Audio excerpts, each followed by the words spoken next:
4 hours. Hundreds of Egyptian lawyers gathered in Cairo to protest his visit.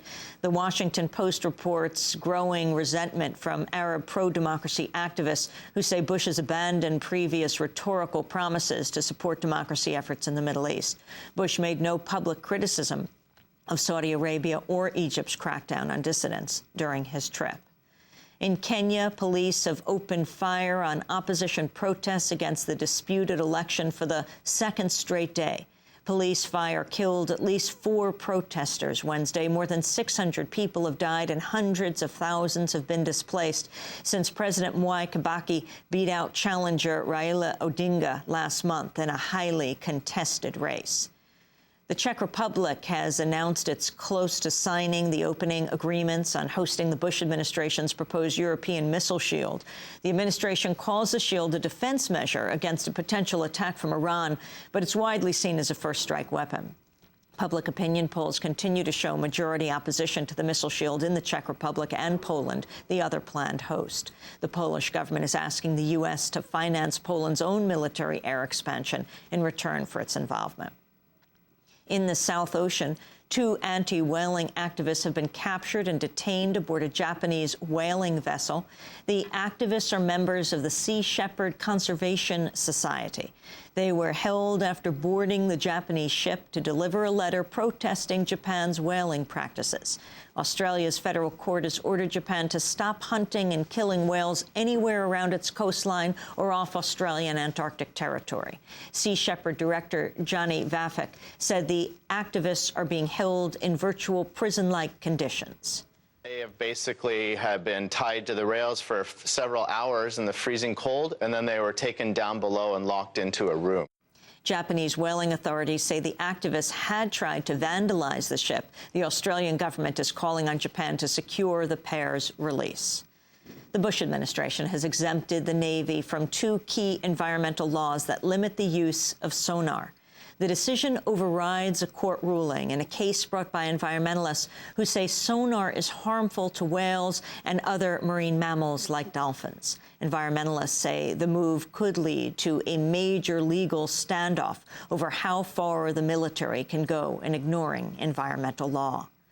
In campaign news, Senator Barack Obama is coming under criticism for appearing to slight the civil rights and feminist movements while expressing admiration for former President Ronald Reagan. In an interview with the editorial board of the Reno Gazette, Obama lauded Reagan's challenge to what Obama called the excesses of the 1960s and 70s. I think Ronald Reagan changed the trajectory of America in a way that, Richard Nixon did not. And in a way that Bill Clinton did not. He put us on a fundamentally different path because the country was ready for it. I think they felt like, with all the excesses of the 60s and the 70s and, government had grown and grown, but there wasn't much sense of accountability in terms of how it was operating. And I think people just he tapped into what people were already feeling, which is we want clarity, we want optimism, we want a return to that sense of dynamism and entrepreneurship that had been missing. Obama did not specify what he believes those excesses were, but Reagan's widely credited with leading a right-wing backlash against the gains of the civil rights and feminist movements that preceded his 1980 election. The Bush administration is claiming to have used recycled tapes to record email messages during its first 3 years in office. The White House says the practice could mean some correspondences have been lost because of an overlap in the tape use. The Citizens for Responsibility and Ethics in Washington and the National Security Archive have filed suit over what it says are millions of missing White House email messages that should be on the public record. In Virginia, a state measure has been introduced that would allow employers to fire workers and deny them unemployment benefits if they don't speak English on the job.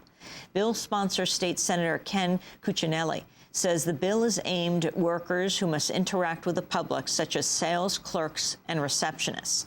Immigrant rights activists say the bill could lead to firings of workers who speak any language other than English during a break or over the phone to a relative. The number of abortions performed in the United States has dropped to its lowest level in 30 years. According to the Alan Guttmacher Institute, 1.2 million abortions were performed in 2005. The Bush administration has released $450 million in emergency money to help low-income families cover rising heating costs this winter. Despite the new funds, the Low-Income Home Energy Assistance Program says it only has enough money to cover 16% of the 38 million eligible low-income households. And Milton Wolff, the last commander of American volunteers who fought against the fascists in the Spanish Civil War, has died. More than 2,700 Americans went to Spain in defiance of the U.S. government to serve in what they call the Abraham Lincoln Brigade. Wolff was 22 years old when he became the brigade's last commander. He went on to become active in the civil rights and anti-Vietnam War movements in the 1980s. Wolff personally delivered ambulances to the Nicaraguan government when the Reagan administration was trying to overthrow it by supporting the Contras. Milton Wolff died this week at the age of 92. And those are some of the headlines. This is Democracy Now!, democracynow.org. The war